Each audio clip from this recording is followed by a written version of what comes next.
बिस्मिल्लाहिर्रहमानिर्रहीम अस्सलाम वालेकुम dear students. This is exercise 7B book D1 के अंदर, ठीक है।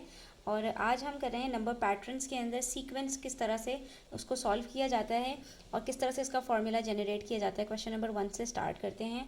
यहाँ पर हमारे पास कह रहे हैं find a formula for the general term of each of the following sequences. यहाँ पर आपके पास 4 सीक्वेंसेस हैं और इसका फॉर्मूला आपने जनरेट करना है। तो जब भी कोई लीनियर सीक्वेंस हो, लीनियर सीक्वेंस का मतलब होता है कि दो टर्म्स के बीच में सेम गैप हो। जैसे 7 और 13 के बीच में 6 का गैप है, फिर 13 और 19 के बीच में भी 6 का गैप है, फिर 19 और 25 के बीच में भी 6 का गैप है। तो ये सेम गैप जब होता है दो नंबर्स के बीच में तो इसको लीनियर सीक्वेंस कहते हैं। इसका फॉर्मूला जो है जनरेट करने के लिए हमें सिर्फ एक फॉर्मूला यूज़ करना होता है जिसको हम कहते हैं Tn is equals to T1 plus D bracket n-1। सबसे पहले इस फॉर्मूले को अच्छी तरह से समझ लो, फिर आपको ये चीज़ समझ में आ जाएगी। Tn का मतलब होता है कोई सी भी टर्म, ठीक है। n की जगह पर मैं कोई सा भी नंबर रख दूं तो उस टर्म का नंबर, यानी T1 का मतलब होता है पहली टर्म, T2 का मतलब होता है दूसरी टर्म, T3 का मतलब होता है चौथी टर्म, ठीक है। तो यहाँ पर अगर मैं वो सीक्वेंस लिखूँ जो हमारे पास पार्ट ए में गिवन है, वो सीक्वेंस हमारे पास क्या है? वो सीक्वेंस है हमारे पास 7, 13, 19, 25, 31, ठीक है। तो हमारे पास यहाँ पर T1 क्या है बच्चों? 7। T1 बराबर है 7 के, T2 13 है, T3 19 है, T4 25 है, T5 31 है, ठीक है। ये हो गई T1 यानी term number 1, term number 2, term number 3, ठीक है। तो T1 हम इस तरह से लिख सकते हैं, T1 इज इक्वल्स टू 7। अब हमें यहाँ पर T1 का काम होता है और उसके बाद हमें काम होता है हर दो टर्म के बीच में कितना गैप है। तो कोई सी भी दो टर्म आप यहाँ पर ले लें, आपके पास जो टर्म टू टर्म रूल है वो किसका है? +6 का है। तो ये हमारे पास होता है D। तो हमने यहाँ पर पहले लिख लेना है कि D हमारे पास क्या है, N क्या है, T1 क्या है, Tn क्या है। तो हमने यहाँ पर सारी चीज़ें लिख लेनी है। D हमारे पास यहाँ पर 6 है। जो भी आपके पास दो टर्म्स के बीच में डिफरेंस होगा वो आपने यहाँ पर D के साथ लिख लेना है। T1 हमारे पास जो भी पहली टर्म होगी वो T1 होगी और जो भी हमारे पास दोनों टर्म्स के बीच में डिफरेंस होगा वो हमारे पास D होगा। अब हम जब इस फॉर्मूले में इसको पुट करेंगे तो हमारे पास Tn का फॉर्मूला आ जाएगा, यानी इस सीक्वेंस का फॉर्मूला आ जाएगा। तो T1 क्या है हमारे पास बच्चों? 7 प्लस n की जगह पर कोई सा भी नंबर और d की जगह पर हमने रख दिया 6। अब जब हम इसको सॉल्व करेंगे तो हमारे पास Tn का जो फॉर्मूला है वो खुद ब खुद बन जाएगा। कैसे? Tn is equals to 7 plus, अब यहाँ पर डिस्ट्रीब्यूटिव लॉ अप्लाई हो रही है, इसीलिए मैं फॉर्मूले के अंदर d को n-1 से पहले रखती हूँ ताकि आपको कोई डिफिकल्टी ना हो। तो यहाँ पर हम इसको कैसे अप्लाई करेंगे? 6 multiply by n is 6n, ठीक है, और 6 - 1 इज इक्वल्स टू -6, ठीक है। तो अगली दफ़ा से हम इसको जो d है उसको यहाँ पर रखेंगे ताकि आपको कोई कन्फ्यूजन ना हो। अब इसके अंदर जो लाइक टर्म्स है 7 - 6 का आंसर आ रहा है 1, तो ये हो गया 6n प्लस 1 और आपके पास इस सीक्वेंस का फॉर्मूला आ गया Tn is equals to 6n plus 1। इसका मतलब क्या है? इसका मतलब ये है कि n की जगह पर जब आप 1 रखेंगे और यहाँ पर भी जब आप 1 रखेंगे तो आपके पास इसको सॉल्व करके आंसर 7 आएगा। जब n की जगह पर 2 रखोगे तो आपके पास आंसर 13 आएगा। यानी for n is equals to 1, यानी हमारे पास अगर पहली टर्म हमने निकालनी हो तो हमने क्या करना है? Tn के अंदर n की जगह पर 1 रखेंगे और जब हम इसको सॉल्व करेंगे तो आपने देखना खुद ब खुद हमारे पास 7 आ जाता है। 6 प्लस 6 1 जार 6 प्लस 1 इज इक्वल्स टू 7। तो T1 हमारे पास 7 आ गया। T2 मुझे कैलकुलेट करनी, यानी nth टर्म। nth टर्म का मतलब होता है टर्म नंबर, यानी कौन से नंबर की टर्म की बात हो रही है। यानी अगर हम n1 कहें यानी कि पहली टर्म की बात करें तो 7 है, दूसरी टर्म की बात करें तो 13 है, तीसरी टर्म की बात करें तो 19 है। तो इसका मतलब क्या हुआ कि n अगर 1 होगा तो T1 7 होगा, n अगर 2 होगा तो T2 13 होगा। तो हम यहाँ पर फॉर्मूले में पुट करते हैं, ठीक है। हमारे पास यहाँ पर टर्म नंबर 1 क्या थी? 6, n की जगह पर हमने रखा 2 और प्लस 1। फॉर्मूले के अंदर सिर्फ n की जगह पर आपने 1 2 3 4 5 रखना है। तो हमने क्या कहा था कि T2 हमारे पास ऑलरेडी 13 है, तो इस फॉर्मूले में जब हम n की जगह पर 2 रखेंगे तो 13 आना चाहिए। 6 2 = 12 प्लस 1 13, ठीक है। तो T3 यानी कि थर्ड नंबर पे हमारे पास कौन सी टर्म है? 19। तो 6 3 = 18 प्लस 1 इज इक्वल्स टू 19, है ना मज़ेदार। तो आपने यहाँ पर क्या करना है? सीक्वेंस के अंदर बस टर्म नंबर 1 देखना है और आपने दोनों के बीच में डिफरेंस देखना है और आपने इस फॉर्मूले में पुट करके अपना एक फॉर्मूला बना लेना है। अब मुझे इस फॉर्मूले के through T n is equal to 6n+1 के थ्रू इस सीक्वेंस में कोई से भी nth टर्म के लिए, यानी अगर मेरे पास n 10 हो, यानी 10वें नंबर पे कौन सी टर्म आएगी, तो n की जगह पर मैं 10 रखूंगी और बजाय इसके कि मैं बार बार 6 प्लस करते करते 10th तक पहुंचूं, इस फॉर्मूले के थ्रू मैं डायरेक्टली कैलकुलेट कर लूंगी कि इस सीक्वेंस के अंदर हमारे पास 10th नंबर पे कौन सी वैल्यू आएगी। तो मैं कहूँ अगर मुझे n इज इक्वल्स टू 10 यानी कि 10th नंबर पर मुझे टर्म फाइंड आउट करनी हो कि 10th नंबर पर इस सीक्वेंस में कौन सा नंबर होगा, तो मैं n की जगह पर क्या रखूँगी, 10 is equals to 6 10s are 60 plus 1 is equals to 61। और आप इसको देख भी लेना बच्चों, 7 के बाद 13 19 25 31, ये 5th टर्म है। 6th टर्म क्या होगी, 37। 7th टर्म क्या होगी, 43। 8th टर्म क्या होगी हमारे पास 49। 9th टर्म क्या होगी 55 और 10th टर्म क्या होगी 61। देखा, प्रूफ हो गई ये बात कि हम इस फॉर्मूले के थ्रू इस सीक्वेंस के अंदर कोई सी भी टर्म इजीली फाइंड आउट कर सकते हैं। तो चलें बाकी सीक्वेंसेस को भी हम इसी तरह से फाइंड आउट कर लेते हैं। पार्ट बी की हमारे पास सीक्वेंस है यहाँ पर -4 -1 2 5 8, ठीक है। तो ये क्या है T1 और दोनों के बीच में डिफरेंस क्या है, चलो नेगेटिव नंबर में प्रॉब्लम होती है, पॉजिटिव नंबर्स में देख लो 2 + 3 5 + 3, तो -4 + 3 -1 होता है। -4 में आप +3 करो, यहाँ पर साइड में करके चेक कर लो, -4 में +3 करेंगे तो आंसर क्या आएगा, माइनस प्लस माइनस और -1 आंसर आएगा। तो देख लो यहाँ पर भी हमने +3 किया, -1 में +3 करो तो क्या आंसर आएगा, minus plus minus 3 -1 is equal to positive 2, अगली टर्म 2 आ गई, ठीक है। तो T1 हमारे पास यहाँ पर है -4 और D हमारे पास है यहाँ पर +3, ठीक है। तो अब हमने यहाँ पर Tn is equals to T1, बार बार फॉर्मूला अभी आपने लिखना है ताकि आपको याद हो जाए, प्लस Dn-1 करके आप फॉर्मूला लिखो ताकि आपको कोई कंफ्यूजन ना हो। T1 की जगह पर हमने रखा -4 प्लस D की जगह पर हमने रखा 3 और n-1 में हमने इसको सब्सटीट्यूट करके फॉर्मूला निकालना है। तो क्या हो जाएगा, -4 plus 3 multiply by n is equals to plus 3n plus minus minus 3 1s are 3। तो ये क्या हो जाएगा formula, 3n -4 -3 is equals to -7। तो यहाँ पर Tn का फॉर्मूला हमारे पास क्या आ गया सीक्वेंस नंबर 2 के लिए, 3n-7। तो अब इस सीक्वेंस के अंदर आप जब n की जगह पर 1 रखोगे तो आपके पास कौन सी टर्म आनी चाहिए, आपके पास -4 आना चाहिए। n की जगह पर 2 रखोगे तो Tn के लिए आपके पास -1 आना चाहिए। n की जगह पर 3 रखोगे तो आंसर में 2 आना चाहिए, ठीक है। तो ये क्या है, ये सारी की सारी Tn की वैल्यूज़ हैं और n क्या है, इसके लिए n1 है, इसके लिए n2 है, इसके लिए n3 है एंड सो ऑन, ठीक है। इसी तरह से पार्ट सी देखिए। पार्ट सी में हमारे पास सीक्वेंस है 60 67 74 81 88, ठीक है। तो इसमें T1 क्या है 60 और डिफरेंस क्या है +7 +7 +7 +7। तो हमने फॉर्मूले में रखना है T1 की जगह पर 60 प्लस D की जगह पर हमने रखना है 7 n-1। अब जब इसको सॉल्व करेंगे तो ये क्या बनेगा, 60 प्लस 7n-7। 60 - 7 कितना होता है 53। तो आपके पास फॉर्मूला बनेगा 7n-53, सॉरी प्लस 53, क्योंकि 60 - 7 + 53 होता है। और ये हमारे पास सॉल्व हो गया। तो इसका Tn का फॉर्मूला हमारे पास क्या आया, 7n + 53। आप यहाँ पर n की जगह पर 1 रखोगे तो Tn की वैल्यू क्या आएगी 60, n की जगह पर 2 रखोगे तो Tn की वैल्यू क्या आएगी 67। करके देख लो, 7 2s आर 14, 14 में प्लस करते हैं 53 तो क्या आंसर आता है 67, ठीक है।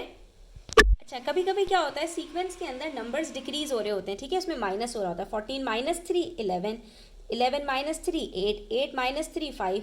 तो अब यहाँ पर जब हम फॉर्मूले में चीज़ों को पुट करेंगे तो हमारे पास थोड़ा सा डिफरेंस आएगा। क्या, वो देखिए T1 क्या है 14, पहली टर्म तो हमने उठाकर वही लिख देनी है जो लिखी हुई है, लेकिन यहाँ पर D की जगह पर हमने -3 लिखना है क्योंकि हर दफ़ा अब हम -3 कर रहे हैं, ठीक है। तो यहाँ पर +3 लिखोगे तो आपकी सीक्वेंस गलत बनेगी, उसके अंदर आपके पास Tn की सही वैल्यूज़ नहीं आएंगी। तो मेक श्योर कि आप यहाँ सही लिखें। n की जगह पर हम यहाँ लिख देते हैं -3 और ये n-1। तो अब ऐसा करने से क्या होगा कि जब हम ये प्लस माइनस करते हैं तो ये -3 हो जाता है। -3 को जब n से मल्टीप्लाई करेंगे तो -3n आएगा और माइनस माइनस प्लस हो जाता है तो 3 1s आर 3। तो ये हमारे पास सीक्वेंस बनेगी। तो Tn का फॉर्मूला क्या आएगा, -3n +17, ये दोनों पॉजिटिव है ना, +14 और +3 को जब प्लस करेंगे तो क्या आंसर आएगा, +17। अब इसके अंदर n की जगह पर जब आप 1 रखोगे तो आपके पास खुद ब खुद 14 आंसर आएगा। क्यों, -3 1s are -3 और -3 + 17 का आंसर क्या आएगा, 17 - 3 = 14। ठीक है, n की जगह पर 2 रखोगे तो ये क्या बनेगा, 3 2s are 6, -6 + 17 यानी 17 - 6 = 11। तो देखो टर्म नंबर 2 11 आ रही है। तो इसका मतलब है कि ये हमारे सारे आंसर्स बिल्कुल ठीक आ रहे हैं। ठीक है, क्वेश्चन नंबर 2 देखो, बहुत ही मजे का है। अब यहाँ पर आपसे कह रहे हैं given that the nth term tn of a sequence is given. यहाँ पर आपको जो फॉर्मूले अभी तक हम बना रहे थे वो इन्होंने खुद बना कर दे दिया एक सीक्वेंस का, सीक्वेंस के नहीं बताई इन्होंने। ठीक है, अब क्या है, फॉर्मूले से हमने क्या करना है, we have to find the 5th term, we have to find the 8th term और we have to find the lowest common multiple of 5th term and the 8th term. क्या मज़े का क्वेश्चन है बच्चों। आपने क्या करना है, आपने इसके अंदर n की जगह पर पहले 5 रख के t5 निकालना है और फिर आपने t8 निकालना है। ठीक है, और फिर आपने उन दोनों का पार्ट 3 में LCM कैलकुलेट करना है। तो ये तो बहुत ही मज़े का क्वेश्चन है, हम इसको सॉल्व कर लेते हैं। सबसे पहले पार्ट के अंदर हमने t5 फाइंड आउट करना है ना, यानी 5th टर्म हमारे पास क्या होगी, n की वैल्यू बताकर tn पूछ रहे हैं। अभी आगे ऐसे भी क्वेश्चंस आएंगे जहां पर tn बताकर n की वैल्यू पूछेंगे, दोनों अलग अलग चीज़ें होती हैं। ठीक है, तो tn के अंदर हमें जब हमसे कहा कि बताओ t5 क्या होगा, तो हमने कहा कि 2 को 5 से मल्टीप्लाई करते हैं और उसमें +5 कर देते हैं। तो 2 5s are 10, 10 + 5 = 15। इसका मतलब है इस सीक्वेंस के अंदर जिसका फॉर्मूला tn = 2n + 5 है, इसमें 5th टर्म हमारे पास यानी 5th नंबर पर 15 आ रहा होगा। ठीक है, और t8 क्या आ रहा होगा, तो हम यहाँ पर क्या करेंगे, 2 × 8 करके +5 कर देंगे। तो 2 8s are 16 और 16 + 5 होता है 21, यानी इसी सीक्वेंस के अंदर जो 8th नंबर के ऊपर टर्म आएगी वो 21 आ जाएगी। ठीक है, ये हो गई मज़े की बात। t5 भी पता चल गया और t8 भी। अब आप चाहो तो प्रैक्टिस करने के लिए t1 t2 t3 t4 पूरी सीक्वेंस 8वें नंबर तक 8 आप यहाँ पर जो है वो नंबर्स फाइंड आउट कर लो। ठीक है, तो इस तरह आपकी प्रैक्टिस हो जाएगी। अब आपको क्या करना है, इन दोनों का LCM फाइंड आउट करना है। तो LCM फाइंड आउट करना तो कुछ भी मुश्किल नहीं है, आपको LCM फाइंड करना है 15 का और 21 का। दोनों 3 के टेबल में आते हैं, 3 5s are 15, 3 7s are 21, 5 1s are 5 और फिर 7। तो इसका LCM क्या निकला, 3 5s are 15 और 15 को मल्टीप्लाई कर दिया हमने 7 से, तो हमारे पास इसका LCM आ गया 105। ठीक है, ये क्वेश्चन हमारा पूरा सॉल्व हो गया। तो ये तो एक एक्स्ट्रा बात थी जो पहले आप सीख चुके हैं, वही सारी अब यहाँ पर आपसे सॉल्व करने के लिए कहा जा रहा है। That's all. Okay, now let's move to question number 3। यहाँ पर हमसे कह रहे हैं consider the sequence given over here, write down the next 2 terms of the sequence. तो यहाँ पर सबसे पहले हमने फिगर आउट करना है कि हमारे पास डिफरेंस क्या है।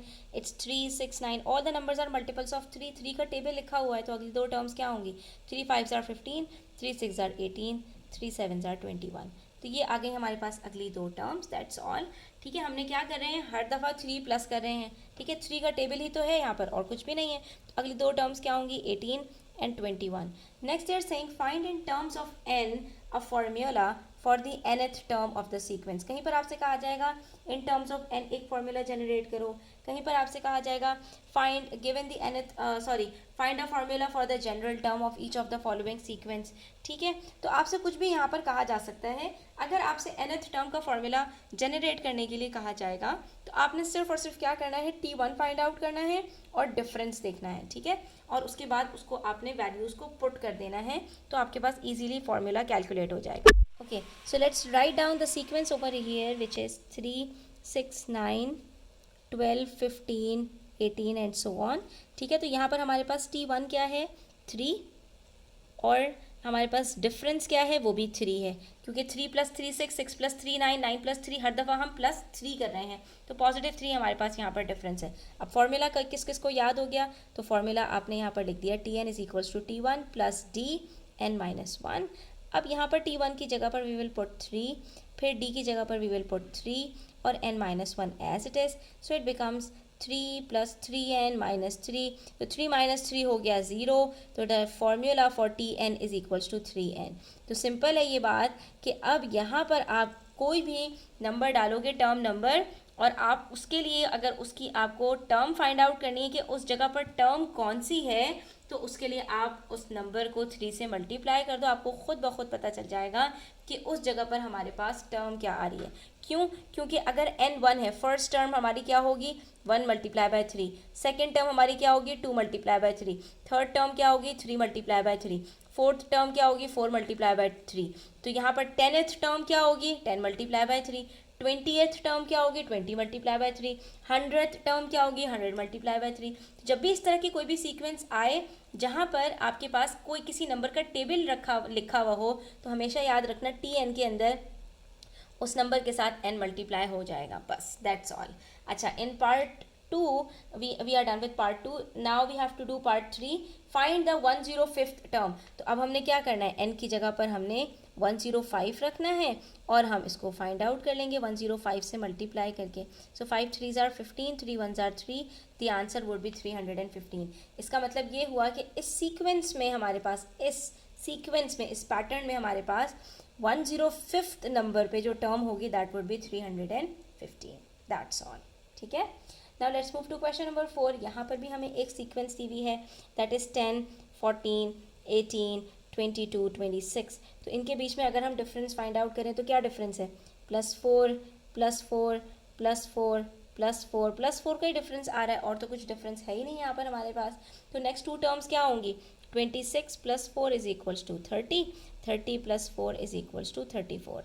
तो next two terms would be 30 and 34 आ जाएगा हमारे पास। उसके बाद फिर हमसे पार्ट 2 में कह रहे हैं find in terms of n a formula. तो फार्मूला फाइंड आउट करने के लिए हमारे पास क्या क्या होना चाहिए, T1 दैट इज़ 10 और डिफरेंस क्या है +4, तो हम यहाँ पर फार्मूले में पुट कर लेंगे दैट इज़ 10 + 4 n - 1। तो ये क्या बन जाएगा 10 + 4 n - 4 विच इज़ 4n, और 10 - 4 कितना होता है +6। तो ये हमारा Tn का फार्मूला भी बन गया, ठीक है। ये पार्ट 2 हमारा सॉल्व हो गया। पार्ट 2 के बाद हमसे कह रहे हैं hence find the 200th term, यानी 200 नंबर पे टर्म क्या होगी, तो हम यहाँ पर T200 करके 4 को 200 से मल्टीप्लाई करेंगे and we will add 6 into it. So 4 2s are 8, it would be 800 + 6 that is 806। तो हमारे पास इस सीक्वेंस के अंदर 200th नंबर के ऊपर जो टर्म होगी that would be 806। that's all। okay, next we have question number 5 which says the first 4 figures of a sequence are shown। अब हमारे पास जो है वो फिगर्स आ जाएंगे, पैटर्न्स आ जाएंगे। अभी तक सीक्वेंसेस थी, अब हमारे पास सीक्वेंस जो है वो फिगर की फॉर्म में है, ठीक है। तो अब फिगर 1 के अंदर आपको क्या नज़र आ रहा है, a line with a dot. फिर एक लाइन के अंदर 2 डॉट्स हैं, फिगर 2 में 2 डॉट्स हैं, फिगर 3 में 3 डॉट्स हैं, फिगर 4 में कितने डॉट्स होंगे, ऑफ कोर्स 4। जो फिगर नंबर है उतने ही नंबर ऑफ डॉट्स हैं हमारे पास, ठीक है, नंबर ऑफ पॉइंट्स हैं, ठीक है। तो इस टेबल को अगर हमने कंप्लीट करना है so we will look for the number of points in the number of segments, ठीक है। अच्छा, अब सेगमेंट्स की बात कर रहे हैं ये हमसे, तो सेगमेंट किसको कहते हैं, सेगमेंट कहते हैं एक पॉइंट की वजह से इसके अंदर कितने सेक्शंस बन रहे हैं, तो 1 सेगमेंट एंड 2 सेगमेंट। यानी फिगर नंबर 1 में अगर एक पॉइंट है तो सेगमेंट्स कितने हैं, 2 सेगमेंट्स हैं, ठीक है। फिगर नंबर 2 में 2 पॉइंट्स हैं तो कितने सेगमेंट्स हैं, 1 2 3 सेगमेंट्स हैं। यानी किसी भी फिगर में जितने नंबर ऑफ पॉइंट्स होंगे नंबर ऑफ सेगमेंट उससे एक ज़्यादा होगा। यानी एक पॉइंट होगा तो 2 सेगमेंट, 2 पॉइंट होंगे तो 3 सेगमेंट, 3 पॉइंट होंगे तो 4 सेगमेंट। तो अगर 100 पॉइंट्स होंगे तो कितने सेगमेंट्स होंगे, 101, ठीक है। 50 पॉइंट्स होंगे तो कितने सेगमेंट्स होंगे, 51। तो इसका मतलब ये हुआ कि हम यहीं से जनरल टर्म अपना खुद ही जनरेट कर सकते हैं कि जो नंबर ऑफ सेगमेंट्स हैं वो डिपेंडेंट है नंबर ऑफ पॉइंट्स के ऊपर। जितने भी पॉइंट्स होंगे नंबर ऑफ सेगमेंट्स उसके अंदर +1 करके हम निकाल लेंगे, ठीक है। तो यहाँ पर अगर नंबर ऑफ जो है वो पॉइंट्स 1 है तो number of segments 2, number of points 2 हैं तो नंबर ऑफ सेगमेंट्स 3, तो अगर पॉइंट्स 3 हैं तो सेगमेंट्स 4, पॉइंट्स 4 हैं तो सेगमेंट्स 5, पॉइंट्स 5 हैं तो सेगमेंट्स 6, पॉइंट्स 6 हैं तो सेगमेंट्स 7, ठीक है। तो अब इससे 2 बातें हमें पता चल गई कि अगर पॉइंट पता है तो +1 करके नंबर ऑफ सेगमेंट निकाल सकते हैं, और अगर सेगमेंट पता है तो 1 माइनस करके नंबर ऑफ पॉइंट्स कैलकुलेट कर सकते हैं। अब हमसे कह रहे हैं hence write down the number of segments there will be when 49 points divide the given line segment. तो अब यहाँ पर आपसे कह रहे हैं कि अगर 49 पॉइंट्स होंगे तो नंबर ऑफ सेगमेंट्स कितने होंगे, 49 + 1 दैट इज़ 50। सिंपल, ठीक है, क्या कहा, नंबर ऑफ पॉइंट्स जितने भी हैं उसमें +1 कर दो, सेगमेंट्स पता चल जाएंगे। उसके बाद कह रहे हैं how many points are needed, अब पॉइंट्स पूछ रहे हैं, पहले क्या पूछ रहे थे, write down the number of segments, पहले सेगमेंट्स पूछ रहे थे, अब इन्होंने सवाल को रिवर्स कर दिया, बताइए कि नंबर ऑफ पॉइंट्स कितने होंगे to divide a given line segment into 101 segments.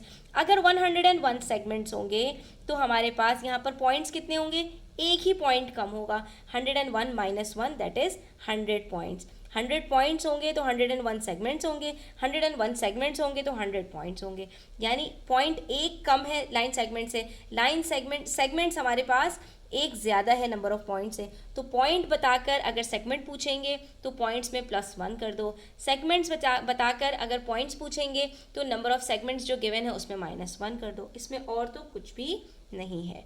Next question भी बिल्कुल इसी तरह का है, the first 4 figures of a sequence are shown. अब नंबर ऑफ सर्कल्स हैं और उसके अंदर इंटरसेक्शंस हैं, ठीक है, तो एक सर्कल है, कोई इंटरसेक्शन नहीं, इंटरसेक्शन कहते हैं दो चीज़ों का मिलना, ठीक है, तो अगर एक सर्कल होगा तो वो किसी दूसरे सर्कल के साथ मिल ही नहीं रहा, उसमें कोई इंटरसेक्शन नहीं है, लेकिन अगर 2 सर्कल्स होंगे तो उसमें एक इंटरसेक्शन होगा। अच्छा देखो, पहले क्या था, एक पॉइंट था, कोई सेगमेंट्स नहीं थे, सॉरी एक पॉइंट था, 2 सेगमेंट्स थे, अब क्या है, एक सर्कल है, कोई इंटरसेक्शन नहीं है, तो वहाँ पर for every point we had 1 more line segment, यानी वहाँ पर पॉइंट्स कम थे और सेगमेंट्स ज़्यादा थे। अब क्या होगा, सर्कल कम ज़्यादा होंगे और इंटरसेक्शन कम होंगे, यानी एक सर्कल है तो कोई इंटरसेक्शन नहीं है, 2 सर्कल आ गए तो इनके बीच में एक इंटरसेक्शन आ गया, जहाँ पर जब 2 सर्कल्स हम बनाते हैं तो वो पॉइंट, वो पार्ट जहाँ पर दोनों मीट कर रहे होते हैं उसको इंटरसेक्शन कहते हैं, ठीक है, तो अगर 2 सर्कल होंगे तो एक इंटरसेक्शन होगा, वहाँ पर क्या था, अगर एक पॉइंट होगा तो 2 सेगमेंट होंगे, यहाँ पर एक सर्कल होगा तो कोई इंटरसेक्शन नहीं, 2 सर्कल होंगे तो एक इंटरसेक्शन होगा, थोड़ा सा इसके अंदर चेंज है, ठीक है, ज़्यादा नहीं, थोड़ा सा चेंज है। तो अब यहाँ पर हम कह सकते हैं कि नंबर ऑफ सर्कल ज़्यादा हैं और इंटरसेक्शंस एक कम है, और नंबर ऑफ इंटरसेक्शन जितने हैं उससे एक सर्कल ज़्यादा है। तो अगर इस सीक्वेंस को हम विद रिस्पेक्ट टू इंटरसेक्शन की बात कर लें तो वही बात हो जाएगी जो प्रीवियस क्वेश्चन में था। एनीवेज, तो अब यहाँ पर हम कह सकते हैं कि अगर एक सर्कल होगा, फिगर नंबर 1 के अंदर हमारे पास नंबर ऑफ इंटरसेक्शन कितने होंगे, एक भी नहीं, 2 सर्कल होंगे तो एक कम यानी 2 - 1 1 इंटरसेक्शन होगा, तीन हमारे पास सर्कल्स होंगे तो 2 इंटरसेक्शन होंगे, 4 सर्कल्स होंगे तो 3 इंटरसेक्शन होंगे, 5 सर्कल होंगे तो 4 इंटरसेक्शन होंगे, 6 सर्कल्स होंगे तो 5 इंटरसेक्शन होंगे। तो हमारे पास यहाँ पर कितने भी, n का मतलब है कितने भी हमारे पास यहाँ पर सर्कल्स होंगे तो हमारे पास कितने इंटरसेक्शन होंगे, n - 1। हम इन सब में क्या कर रहे थे, 1 - 1 0, 2 - 1 1, 3 - 1 2, 4 - 1 3, 5 - 1 4, 6 - 1 5। तो n का मतलब होता है इस जगह पर मैं कोई सा भी नंबर रख दूं तो नंबर ऑफ इंटरसेक्शन कितने होंगे, n - 1, जो भी नंबर होगा उसमें से हम -1 कर देंगे, ठीक है। तो आपसे कह रहे हैं find the value of n, n की वैल्यू बताओ क्या होगी, और for which the circles in the figure have 28 intersection. अब हमें यहाँ पर कह रहे हैं अगर इंटरसेक्शन बताकर हम आपसे नंबर ऑफ सर्कल पूछें या आपसे फिगर नंबर पूछें, देखो सर्कल्स तो उतने ही हैं जो फिगर नंबर है, फिगर नंबर 1 है तो एक सर्कल, फिगर नंबर 2 है तो 2 सर्कल्स, फिगर नंबर 3 है तो 3 सर्कल्स, फिगर नंबर 100 होगी तो 100 सर्कल, जो फिगर नंबर होगा वही सर्कल्स नंबर के होंगे। तो अब अगर हमसे यहाँ पर इंटरसेक्शन बताकर ये पूछते हैं कि बताइए नंबर ऑफ सर्कल कितने हैं, तो हमने क्या कहा था, for every 2 circle we will have 1 intersection, 2 circles के लिए एक इंटरसेक्शन होगा, इंटरसेक्शन कम है और नंबर ऑफ सर्कल ज़्यादा हैं, यानी कि इंटरसेक्शन हमारे पास अगर जो है वो 28 है तो हमारे पास n की वैल्यू क्या होगी, एक ज़्यादा होगी। n की वैल्यू बताकर नंबर ऑफ इंटरसेक्शन पूछेंगे तो हम -1 करेंगे, नंबर ऑफ इंटरसेक्शन बताकर n की वैल्यू पूछेंगे तो हम इसमें +1 करेंगे, तो 28 + 1 कितना होता है, 29। आपको सिर्फ ये देखना है कि हमसे कौन सी चीज़ बताकर कौन सी चीज़ पूछ रहे हैं, फिगर नंबर बताकर इंटरसेक्शन पूछेंगे तो -1 कर देंगे, नंबर ऑफ इंटरसेक्शन बताकर फिगर नंबर पूछेंगे तो +1 कर देंगे, इधर से इधर जाएंगे तो क्या करेंगे, +1 0 + 1 1, 1 + 1 2, 2 + 1 3, 3 + 1 4। तो यहाँ पर भी इन्होंने हमें नंबर ऑफ इंटरसेक्शन बताया ना कि 28 इंटरसेक्शन के लिए फिगर नंबर क्या होगा, तो इसका मतलब है हम यहाँ इस कॉलम में हैं और हमने लेफ्ट हैंड साइड पर जाना है तो हम यहाँ पर +1 कर देंगे, ठीक है। चलें आज के लिए इतना ही, इंशाल्लाह मिलते हैं नेक्स्ट वीडियो में, और हम नेक्स्ट वीडियो में इंशाल्लाह इंटरमीडिएट लेवल के क्वेश्चन सॉल्व करेंगे। तब तक अपना ख्याल रखें, चैनल पर नए हैं तो सब्सक्राइब करते जाएँ, वीडियो अच्छी लगी हो तो लाइक करें, अपने फ्रेंड्स के साथ ज़रूर शेयर करें। टेक केयर, अल्लाह हाफ़िज़।